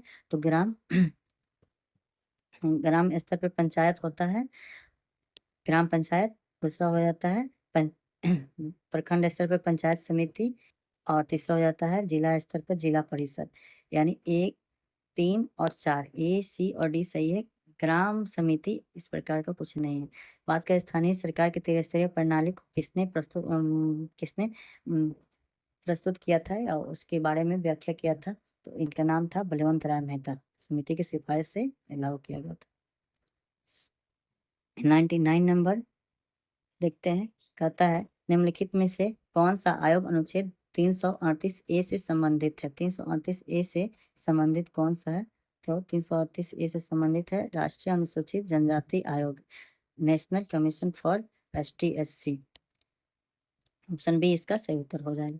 100वें नंबर प्रश्न देखते हैं, भारतीय निर्वाचन आयोग के अनुसार एक राष्ट्रीय दल के रूप में मान्य होने के लिए एक राजनीतिक दल का कितने राज्यों में मान्यता प्राप्त राजनीतिक दल के रूप में होना आवश्यक है? इसका सही उत्तर हो जाएगा ऑप्शन सी, कम से कम 4 राज्य। कम से कम 4 राज्यों में एक राज्य पार्टी के रूप में अगर वो पहचान मिल जाती है तो राष्ट्रीय दल के रूप में उसकी मान्यता दे दी जाती है। इसका सही हो जाएगा ऑप्शन सी। आगे बढ़ते हैं, 101 नंबर प्रश्न को देखते हैं दोस्तों। निम्नलिखित में से कौन सा नियंत्रक एवं महालेखा परीक्षक की रिपोर्ट को लोकसभा में जमा करने से पहले विस्तार पूर्वक जांच करता है? तो इसका सही हो जाएगा ऑप्शन सी, लोक लेखा समिति। लोक लेखा समिति जो है नियंत्रक एवं महालेखा परीक्षक की रिपोर्ट को लोकसभा में जमा करने से पहले विस्तार पूर्वक जांच करता है। ऑप्शन सी इसका सही उत्तर हो जाएगा। 102 नंबर, राष्ट्रीय मानवाधिकार आयोग के अध्यक्ष और सदस्यों के कार्यकाल होता है? तो राष्ट्रीय मानवाधिकार जो के अध्यक्ष या उसके सदस्य के कार्यकाल होता है 3 वर्ष या 70 वर्ष की आयु तक के व्यक्ति को इसमें रखा जाता है। ऑप्शन बी सही उत्तर हो जाएगा। 103 नंबर में, भारत में चुनाव के लिए आदर्श आचार संहिता कौन लागू करता है? इसका सही उत्तर हो जाएगा चुनाव आयोग, ऑप्शन डी। चुनाव आयोग के द्वारा अ, भारत में आदर्श आचार संहिता यानी मॉडल कोड ऑफ कंडक्ट को लागू किया जाता है। ऑप्शन डी सही है। 104 नंबर प्रश्न देखते हैं, किस संशोधन अधिनियम द्वारा भारत संविधान में राष्ट्रपति के लिए संविधान संशोधन विधेयक पर सहमति देना अनिवार्य कर दिया गया था? इसका सही उत्तर हो जाएगा 24वां संवैधानिक संशोधन अधिनियम 1971। 1971 में 24वां संविधान संशोधन किया गया था, जिसके द्वारा यह नियम बना दिया गया कि राष्ट्रपति जो भी संविधान संशोधन विधेयक होगा उस पर सहमति देना होगा राष्ट्रपति को। तो ऑप्शन बी इसका सही उत्तर हो जाएगा। दोस्तों 105 नंबर प्रश्न को देखते हैं, भारत के संविधान के संबंध में निम्नलिखित युग्म में से कौन सा असंगत युग्म है, इसका चयन करना है। इसका 105 नंबर का सही हो जाएगा वन संघ सूची। वन जो है संघ सूची में शामिल नहीं है, बल्कि यह समवर्ती सूची का एक विषय है। चलिए, अन्य है कृषि राज्य सूची का विषय है, शिक्षा समवर्ती सूची का विषय है, लोक स्वास्थ्य राज्य सूची का विषय है, वन जो है समवर्ती सूची का विषय है। ऑप्शन ए इसका सही हो जाएगा। 106 नंबर प्रश्न देखते हैं, 180 डिग्री देशांतर को किस रूप में जाना जाता है? 180 डिग्री देशांतर को ग्रीनविच के नाम से 180 डिग्री देशांतर को अंतर्राष्ट्रीय दिनांक रेखा के नाम से जाना जाता है। ऑप्शन बी इसका सही उत्तर हो जाएगा। 107वां प्रश्न है, पृथ्वी अपने धुरी पर करती है, अपने धुरी पे क्या करती है? तो अपने धुरी पर घूर्णन करती है, अपने अक्ष पे परिक्रमण करती है। इसका सही उत्तर हो जाएगा ऑप्शन ए, घूर्णन करती है। 108 नंबर प्रश्न को देखते हैं, कहता है टुंड्रा प्रकार की वनस्पति के बारे में निम्नलिखित में से कौन सा कथन सही नहीं है? टुंड्रा प्रकार की वनस्पति के बारे में निम्नलिखित में से कौन सा कथन सही नहीं है, यानी गलत कथन का चयन करना है। इसका सही उत्तर हो जाएगा ऑप्शन डी, यह समशीतोष्ण क्षेत्र में पाई जाती है। टुंड्रा प्रकार की वनस्पति समशीतोष्ण में नहीं पाई जाती है, बल्कि यह आर्कटिक क्षेत्र में पाई जाती है। भारत की निम्नलिखित पर्वत श्रेणियों पर विचार करना है। महादेव पहाड़ियाँ, सतमाला श्रेणी, कैमूर श्रेणी और रामगढ़ श्रेणी। उपयुक्त पर्वतमालाओं में पश्चिम से पूरब की दिशा की ओर सही क्रम कौन सा है? तो 109 नंबर का सही उत्तर हो जाएगा ऑप्शन बी 2, 1, 3, 4। सबसे पहले सतमाला हो जाएगा, पूरब पश्चिम से पूरब की ओर सतमाला हो जाता है, फिर महादेव होता है और फिर कैमूर होता है और फिर रामगढ़। यह पश्चिम से पूरब की ओर दिशा को निर्धारित करता है। 110 नंबर प्रश्न की ओर बढ़ते हैं दोस्तों। चलिए, 110 नंबर कहता है पृथ्वी की आंतरिक संरचना के संदर्भ में निम्नलिखित कथनों पर विचार करें। पृथ्वी की आंतरिक संरचना के बारे में प्रश्न दिया गया है। इसका पी तरंग से कंपन की दिशा तरंगों की दिशा से लंबवत होती है। पी तरंग से कंपन की दिशा तरंगों की दिशा से लंबवत होती है। दूसरा हो जाएगा महासागरों में भूप्रपट्टी की औसत मोटाई लगभग 5 किलोमीटर। यह कथन सही है। ऐसे तरंगे ठोस, तरल, गैस तीनों प्रकार के माध्यम से गुजर सकती है। यह कथन गलत है। यहाँ पे सही उत्तर हो जाएगा केवल 2, ऑप्शन डी सही उसका उत्तर हो जाएगा। 111 नंबर प्रश्न को देखते हैं। पृथ्वी की कोर मुख्य रूप से निम्नलिखित में से किस धातु से बनी हुई है? पृथ्वी की कोर मुख्य रूप से किस धातु से मिलकर बनी हुई है? इसका सही उत्तर हो जाएगा ऑप्शन सी लोहा और निकेल। यानी लोहा और निकेल से मिलके पृथ्वी का कोर जो है वो मिलके बना हुआ है। 112 नंबर प्रश्न है अग्नेय चट्टान के बारे में निम्नलिखित कथनों पर विचार कीजिए। पहला कथन है अग्नेय चट्टानें संरचना में समान रूप से क्रिस्टलीय होती है। यह सही है। दूसरा, यह परतों में होती है और जीवाश्म में सहित होती है। यह कथन गलत है। जीवाश्म में नहीं होती है और परत में नहीं होती बल्कि क्रिस्टलीय फॉर्म में होती है। तो यह कथन गलत है। और तीसरा स्टेटमेंट है इन चट्टानों में सिलिका नहीं है। सिलिका इसमें अधिक मात्रा में पाई जाती है। तो इस प्रकार से यह कथन भी सही है। इस प्रकार हम देखते हैं कि कौन सा कथन सही है। केवल एक सही है, डी इसका सही उत्तर हो जाएगा। 113 नंबर प्रश्न को देखते हैं। निम्न में से कौन सा शब्द टीलाइट का सही वर्णन करता है? टीलाइट क्या होता है? तो यह एक औषधि चट्टान होता है। इसका सही उत्तर हो जाएगा ऑप्शन बी। यह हिमनदों के निक्षेप से बनी औषधि चट्टान है। ऑप्शन बी इसका सही उत्तर हो जाएगा। 114 नंबर प्रश्न को देखते हैं। जल और थल के वितरण के निम्नलिखित में से किस सिद्धांत के द्वारा सबसे अधिक विस्तृत रूप से व्याख्या की गई है? इसका सही उत्तर हो जाएगा प्लेट विवर्तनिकी। प्लेट विवर्तनिकी सिद्धांत को सबसे अधिक विस्तृत रूप से व्याख्या की गई है। 115 नंबर प्रश्न है किन वर्णों को मॉनसूनी वन कहा जाता है? मॉनसूनी वन समान रूप से उष्णकटिबंधीय पर्णपाती वन को मौसमी वन कहा जाता है। 116 नंबर प्रश्न है 10 डिग्री चैनल पृथक करता है। 10 डिग्री चैनल जो होता है यह किससे पृथक करता है? इसका सही उत्तर हो जाएगा अंडमान तथा निकोबार द्वीप समूह के बीच में 10 डिग्री चैनल है। यानी ऑप्शन डी इसका सही उत्तर हो जाएगा। मेनिकाय को लक्षद्वीप से अलग करने वाला जो होता है 9 डिग्री होता है। अंडमान को म्यांमार से अलग करता है। ये अंडमान और म्यांमार। लक्षद्वीप को लक्षद्वीप और मालदीव यानी लक्षद्वीप के मिनी काय को मालदीव से अलग करने वाला 8 डिग्री चैनल होता है। चलिए आगे बढ़ते हैं। 117 नंबर प्रश्न कहता है भूकंप की तीव्रता के बारे में प्रश्न दिया गया है। भूकंप से संबंधित कौन सा कथन गलत है? इसका गलत कथन चयन करना है। तो इसका सही उत्तर हो जाएगा रिएक्टर पैमाने पर 3.0 की तीव्रता का भूकंप सुनामी को प्रेरित कर सकता है। यह कथन बिल्कुल गलत है। कम से कम 7 या उससे अधिक होता है तो यह सुनामी को उत्प्रेरित करता है। बाकी अन्य कथन सही है। आगे बढ़ते दोस्तों। 198 प्रश्न को देखते हैं। निम्नलिखित वायुमंडलीय क्षेत्र को पृथ्वी की सतह से दूरी के अनुसार आरोही क्रम में व्यवस्थित कीजिए। दूरी से पृथ्वी के जो है वायुमंडल से दूरी के अनुसार इसको व्यवस्थित करना है। तो सबसे पहले हम लोग जानते हैं क्षोभ मंडल होता है।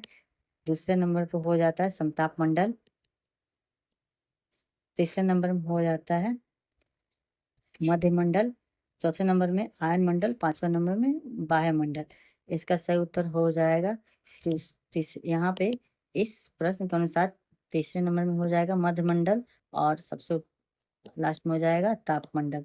तो इसका सही उत्तर हो जाएगा 2, 3, 4 और 1। 2, 3, 4 और 1 ऑप्शन डी इसका सही उत्तर हो जाएगा। चलिए आगे बढ़ते हैं 119 नंबर में। भारत की निम्नलिखित मिट्टियों में से कौन सा बेसाल्ट लावा के अपक्षय के कारण से निर्मित हुई है? तो इसका सही उत्तर हो जाएगा रेगुर मिट्टिया। रेगुर मिट्टिया यानी काली मिट्टिया जो होती है बेसाल्ट लावा के अपक्षय के कारण से इसका निर्माण हुआ है। काली मिट्टिया आमतौर पर इसे स्वतः जुताई वाली खेती भी कहा जाता है, जिसमें गन्ना गन्ना का उत्पादन ज्यादा होता है। 120 नंबर प्रश्न देखते हैं। बिहार में चावल उत्पादन में शीर्ष जिलों में निम्नलिखित में से कौन सा युग्म सही है? शीर्ष जिला में कौन कौन सा युग्म सही है इसका देखते हैं। तो इसका सही उत्तर हो जाएगा ऑप्शन डी, रोहतास और औरंगाबाद। रोहतास और औरंगाबाद जो है वो दोनों जिला चावल उत्पादन में इसका अधिक उत्पादकता देखी जाती है। ऑप्शन डी सही उत्तर हो जाएगा। 121 नंबर है। निम्नलिखित में से कौन सुमेलित नहीं है, यानी गलत कौन सा है? तो नापता झाखरी परियोजना सतलज नदी पे है, सही है। इडुक्की परियोजना पेरियार नदी पे, यह भी सही है। बेतिया जल विद्युत परियोजना महानंदा नदी पर, यह कथन गलत है, महानंदा पे नहीं है। लखवार ब्यास परियोजना यमुना नदी पर है, यह भी सही है। इसका सही उत्तर हो जाएगा ऑप्शन सी, बेतिया जल विद्युत परियोजना महानंदा नदी पे नहीं है। जेट स्ट्रीम धाराएं क्या है? जेट स्ट्रीम धाराएं के बारे में पूछा गया प्रश्न है। चलिए देखते हैं। इसका सही उत्तर हो जाएगा पृथ्वी की सतह के ऊपर तेज हवाएं चलती है, उसे जेट स्ट्रीम कहा जाता है। ऑप्शन बी इसका सही उत्तर हो जाएगा। 123 नंबर है। ज्वार भाटा के संबंध में कौन सा कथन सही है? सही कथन की चुनाव करना है। इसका सही उत्तर हो जाएगा ऑप्शन डी, सूर्य और चंद्रमा के प्रबल गुरुत्वाकर्षण बल के कारण से पृथ्वी की सतह पर ज्वार और भाटा आते हैं, सही है ऑप्शन डी। 124 नंबर प्रश्न है। निम्नलिखित में से असंगत युग्म का चयन करना है। कौन सा कथन असंगत है? हमबर्ग जर्मनी के बंदरगाह है, सही है। एंटवर्प नीदरलैंड में है, सही है। बाल्टीमोर संयुक्त राज्य अमेरिका में है, यह कथन। बाल्टीमोर जो है यूएसए में, यह कथन सही है। हवाना क्यूबा में सही है। सॉरी दोस्तों, एंटवर्प जो है यह बेल्जियम में है, नीदरलैंड में नहीं है। इसका सही उत्तर हो जाएगा ऑप्शन बी, नीदरलैंड में नहीं है। यह कहाँ स्थित है? तो यह बेल्जियम में है। 125 नंबर प्रश्न को देखते हैं। निम्नलिखित में से असंगत युग्म का चयन करना है। कौन सा संगत है, कौन सा गलत है? पालमू, इसका सही उत्तर हो जाएगा पामाबाडी, पामाडाबी आंध्र प्रदेश। पामाडाबी आंध्र प्रदेश में यह नहीं है। बाल ये जो भी है स्थानांतरित कृषि और राज्य से संबंधित है। पामलू जो है मणिपुर से संबंधित है। बेवर मध्य प्रदेश से संबंधित है। पुरुआ झारखंड से संबंधित है। और पामाडाबी जो है यह ओडिशा है, ओडिशा। आगे बढ़ते हैं। 126 नंबर प्रश्न पे आते हैं। खनिज और उसके जिले से निम्नलिखित जोड़ों में कौन सा सही ढंग से सुमेलित है? 126 नंबर का सही हो जाएगा ऑप्शन ए, चुना पत्थर कैमूर में। चुना पत्थर जो है कैमूर की पहाड़ियां मिलती है, इसका सही उत्तर हो जाएगा ऑप्शन ए। अन्य अभ्रक भागलपुर, यह गलत है। अभ्रक गया क्षेत्र में पाया जाता है। क्वार्टजाइट मधुबनी, यह भी गलत है। और सीसा जस्ता ए यह क्षेत्र में पाया जाता है, यह भी गलत है। सही उत्तर जाएगा ऑप्शन ए। 127 नंबर प्रश्न पे आते हैं दोस्तों। विभिन्न वैश्विक और भारतीय वित्तीय एजेंसियों द्वारा 2023-24 के लिए जीडीपी का पूर्वानुमान के संदर्भ में कौन सा कथन असत्य है? आरबीआई 8% अनुमान लगाया था, यह कथन असत्य, यह कथन सत्य है। वर्ल्ड बैंक 7.5%, यह कथन भी सही है। IMF 6.7%, यह भी सही है। ADB एशियन डेवलपमेंट बैंक जो है 5.7% का नहीं अनुमान लगाया था, यह कथन सही है, यानी ऑप्शन डी इसका सही उत्तर हो जाएगा। हाल ही में जारी आवधिक श्रम बल सर्वेक्षण पर विचार कीजिए। आवधिक श्रम बल सर्वेक्षण पर विचार करना है, 128 नंबर का सही उत्तर हो जाएगा। चलिए यहाँ पे सत्य कथन का चयन करना है। तो शहरी क्षेत्रों में बेरोजगारी दर 15 वर्ष या उससे अधिक आयु के व्यक्ति के घट के 6.7% हो गई है, यह कथन सही है। श्रमिक जनसंख्या अनुपात में 15 वर्ष और उससे अधिक आयु के व्यक्तियों में 46.9% हो गई है, अभी सही है। शहरी क्षेत्र में महिलाओं श्रमिकों जनसंख्या अनुपात से बढ़कर 23.4 हो गई है, यह कथन भी सही है। इसका उत्तर हो जाएगा डी, उपयुक्त में से सभी कथन सही है। 128 का ऑप्शन डी सही हो जाएगा। 129 नंबर है। वित्त वर्ष 2023-24 के दौरान उच्चतम FDI इक्विटी प्रभाव प्राप्त करने वाला भारतीय राज्य कौन सा है? 129 का सही उत्तर हो जाएगा महाराष्ट्र। सबसे अधिक एफडीआई प्राप्त करने वाला राज्य महाराष्ट्र हो जाएगा। एफडीआई फॉरेन डायरेक्ट इन्वेस्टमेंट होता है, जो विदेशी द्वारा भारत में इन्वेस्ट किया जाता है। 130 नंबर का हो प्रश्न देखते हैं। हाल ही में नीति आयोग ने जारी ग्रो रिपोर्ट के अनुसार कौन सा कथन असत्य है, यानी गलत कथन का चयन करना है। इसका सही उत्तर हो जाएगा ऑप्शन डी। रिपोर्ट में 2015 के राष्ट्रीय कृषि वानिकी नीति पर जोर दिया गया है। यह कथन गलत है। चलिए, तो बाकी अन्य कथन जो है वो सही है, इसको देख लीजिएगा। 131 नंबर प्रश्न है। निम्नलिखित योजनाएं और उससे संबंधित कार्यान्वयन एजेंसी के संदर्भ में सुमेलित नहीं है, यानी कौन से सुमेलित नहीं है, गलत है। स्टैंड अप इंडिया योजना, स्टैंड अप इंडिया योजना यह सीएफडी द्वारा चालू किया गया है। चलिए आगे देखते हैं। कृषि और संरचना कोष नाबार्ड द्वारा चालू किया गया है। प्रधानमंत्री जन औषधि परियोजना पीएमबीआई द्वारा चालू किया गया। Bharat net, Bharat Airtel network द्वारा नहीं चालू किया गया, बल्कि भारत ब्रॉडबैंड नेटवर्क द्वारा चालू किया गया। ऑप्शन डी इसका सही उत्तर हो जाएगा। बाकी अन्य सभी कथन, अन्य सभी मिलान सही है। आगे बढ़ते हैं दोस्तों। 132 नंबर प्रश्न कहता है, निम्न में से कौन सा भारतीय अर्थव्यवस्था में मुद्रास्फीति के कारण बन सकता है? मुद्रास्फीति के कारण कौन सा बन सकता है, इसको देखते हैं। चलिए, बढ़ती वैश्विक मुद्रास्फीति, हम जो ग्लोबलाइजेशन के कारण से अगर वैश्विक मुद्रास्फीति बढ़ती है तो भारत में मुद्रास्फीति बढ़ेगी, यह कथन सही है। आरबीआई द्वारा ब्याज दरों में बढ़ोतरी, ब्याज दरों में बढ़ोतरी किया जाएगा तो मुद्रास्फीति कम हो जाएगी, यह कथन उल्टा दिया हुआ है, रिवर्स दिया हुआ है, यह गलत हो जाएगा। आरबीआई द्वारा भारतीय रुपयों का अवमूल्यन अवमूल्यन कर लिया जाएगा तो भी मुद्रास्फीति हो सकता है, बढ़ सकता है। तो इसका सही उत्तर हो जाएगा ऑप्शन सी, केवल 1 और 3 सही है। चलिए आगे 133 नंबर प्रश्न को देखते हैं। निम्नलिखित में से कौन सा अर्थव्यवस्था में तरलता बढ़ा सकता है? खुले बाजार के माध्यम से सरकारी प्रतिभूति खरीदना, बैंक दर घटाना यानी बट्टा दर घटाना, इससे दोनों से ही अर्थ तरलता बढ़ जाता है। रेपो रेट घटाना, रिवर्स रेपो रेट बढ़ाना, इससे अर्थव्यवस्था में तरलता है यानी लिक्विडिटी बढ़ेगा नहीं बल्कि कम होगा। तो इस प्रकार हम देखते हैं, इसका सही उत्तर हो जाएगा ऑप्शन बी, केवल 1 और 2। 1 और 2 जो है ये खुले बाजार के माध्यम से सरकारी प्रतिभूतियां खरीदने से और बैंक दर को घटाने से तरलता बढ़ जाता है। ऑप्शन बी इसका सही उत्तर हो जाएगा। 134 नंबर प्रश्न में देखते हैं। भारत में औद्योगिक क्षेत्र के विकास के लिए किया गया सरकारी पहले में शामिल है, इसका सही उत्तर हो जाएगा। देखते हैं, इसमें सही उत्तर चयन करना है। पीएम गति शक्ति परियोजना, यह भी सही है। औद्योगिक विकास को बढ़ावा देने के लिए स्टार्टअप इंडिया, यह भी सही है। भारतमाला, यह भी सही है। NRLM, यह LM का फुल फॉर्म होता है नेशनल रूरल लाइवलीहुड मिशन, यानी यह औद्योगिक क्षेत्र के विकास के लिए नहीं है बल्कि ग्रामीण क्षेत्रों के विकास के लिए है। तो इस प्रकार हम देखते हैं, इसका सही उत्तर हो जाएगा ऑप्शन सी, 1, 2 और 3। आगे बढ़ते हैं दोस्तों। 135 में प्रश्न करता है, WTO शासन व्यवस्था के तहत सर्वाधिक पसंदीदा राष्ट्र यानी मोस्ट फेवर नेशन का प्रावधान किस सिद्धांत पर आधारित है? इसका सही उत्तर हो जाएगा राष्ट्रों के बीच विभेदीकरण, सी ऑप्शन इसका सही हो जाएगा। 136 नंबर प्रश्न को देखते हैं। रीजनल कॉम्प्रिहेंसिव इकोनॉमिक पार्टनरशिप यानी RCEP पद देशों के एक समूह के मामले के संदर्भ में आता है, उस देशों के समूह को क्या कहा जाता है? इसका सही उत्तर हो जाएगा option B, ASEAN. ASEAN countries जो होता है उनके आपसी व्यापार के लिए उन्होंने आपस में एक समझौता किया गया है जिसमें RCEP नाम दिया गया है, regional comprehensive economic partnership. 137 number प्रश्न को देखते हैं। 16वें वित्त आयोग के अध्यक्ष कौन है? 16वें वित्त आयोग के अध्यक्ष जो है, हाल ही में इनका चयन किया गया, अरविंद पनगड़िया है ये। ऑप्शन बी इसका सही उत्तर हो जाएगा। चलिए 138 नंबर प्रश्न देखते हैं। मानव विकास सूचकांक 2024 के संदर्भ में कौन सा असत्य है, यानी गलत कथन का चयन करना है। इसका सही उत्तर हो जाएगा ऑप्शन बी, भारत का स्थान 134वां। यहाँ भारत का स्थान 134 नहीं है, इसमें भारत के स्थान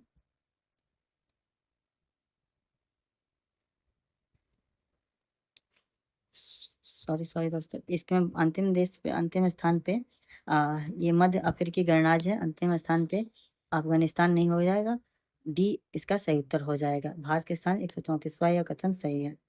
139 नंबर प्रश्न को देखते हैं। निम्नलिखित में से कौन सा कथन असत्य है? गलत कथन का चयन करना है। पहला है, मुद्रास्फीति तब होती है जब पैसों का मूल्य घट जाता है। पैसे का मूल्य घट जाता है तो मुद्रास्फीति होती है। यह कथन बिल्कुल सही है। असत्य कथन, पैसों का मूल्य घट जाता है।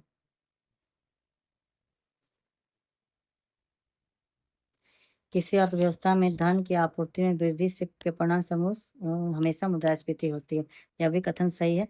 इससे कीमतों में समान वृद्धि के रूप में वर्णित किया जा सकता है। यह भी सही है। यानी असत्य कथन की बात किया जाए तो यहाँ पर असत्य कथन कोई भी नहीं है। ऑप्शन डी इसका सही उत्तर हो जाएगा।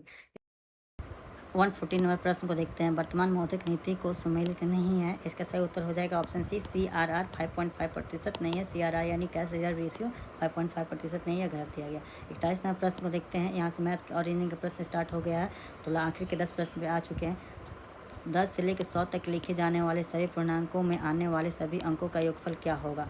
तो इसका सही उत्तर हो जाएगा ऑप्शन बी, 856 इसका सही उत्तर हो जाएगा। 42 नंबर प्रश्न को देखते हैं। यदि दो समरूप त्रिभुजों के संगत भुजाओं का अनुपात √3:√2 है तो इसका क्षेत्रफल का अनुपात क्या होगा? तो क्षेत्रफल के लिए कुछ नहीं करते हैं, बस जो संगत भुजा है उसको वर्ग करके वही रेशियो हो जाता है। तो इसका सही उत्तर हो जाएगा ऑप्शन डी, 3:2। एक 143 कहते हैं। एक 100 मीटर की दौड़ में ए बी को 20 मीटर से हराता है। ए जब 100 मीटर ए बी को 20 मीटर से हराता है और बी सी को 20 मीटर से हराता है तो ए सी को कितने दूरी से हराता है? ए जब 100 मीटर जाता है तो बी कितना जाएगा? यानी 20 मीटर से हराता है तो 80 मीटर जाएगा। फिर बी जब 100 मीटर पर जाएगा तो सी कितना पर रहेगा? सी रहेगा 80 मीटर पे।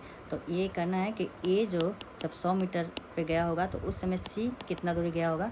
तो यहाँ पर देख लेते हैं कि इसको भी यहाँ पे हम 100 जब करते हैं तो इसका रेशियो हो जाएगा, ए 100 पे जाएगा, बी रहेगा 80 पे और सी रहेगा। यहाँ पे इसको 80 करना है तो 80 करने के लिए हम क्या करेंगे? 4/5 से मल्टीप्लाई करेंगे। तो यहाँ पे भी 4/5 से मल्टीप्लाई कर देते हैं तो ये हो जाएगा, ये तो 80 हो ही जाएगा और ये हो जाएगा 16 यानी 64 हो जाएगा। तो जब ए 100 मीटर जाएगा तो सी 64 मीटर ही जाएगा, यानी हारेगा कितना से? सी 36 मीटर से हार जाएगा।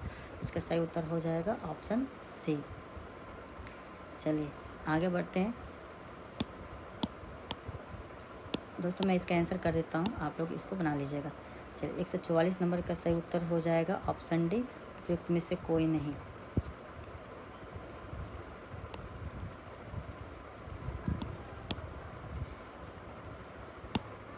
145 नंबर प्रश्न को बना लीजिएगा। 17वीं पारी में 87 रन बनाता है तो उस 87 रन बनाता है तो उसका औसत 3 रनों की वृद्धि हो जाती है। तो उसका वर्तमान औसत याद कीजिए। तो इसका सही उत्तर हो जाएगा 39। 46 का सही उत्तर हो जाएगा 125 डिग्री और 47 का सही उत्तर हो जाएगा ऑप्शन बी, 25 वर्ष और 48 का सही उत्तर हो जाएगा ऑप्शन डी, 0.5 सेकेंड। 49 का ऑप्शन सी हो जाएगा 34 रुपया और 50 नंबर यानी लास्ट का आंसर हो जाएगा ऑप्शन सी, ये सही उत्तर हो जाएगा। दोस्तों इस प्रकार से आज हम लोगों ने आस्था IAS के द्वारा लिया गया BPSC का पहला टेस्ट को कवर किया है। ये मेरा पहला इस प्रकार का वीडियो है। कैसा लगा आप लोग ज़रूर बताएं और इसमें क्या क्या सुधार किया जा सकता है इसको भी ज़रूर बताएं। चलिए दोस्तों मिलते हैं अगले वीडियो में।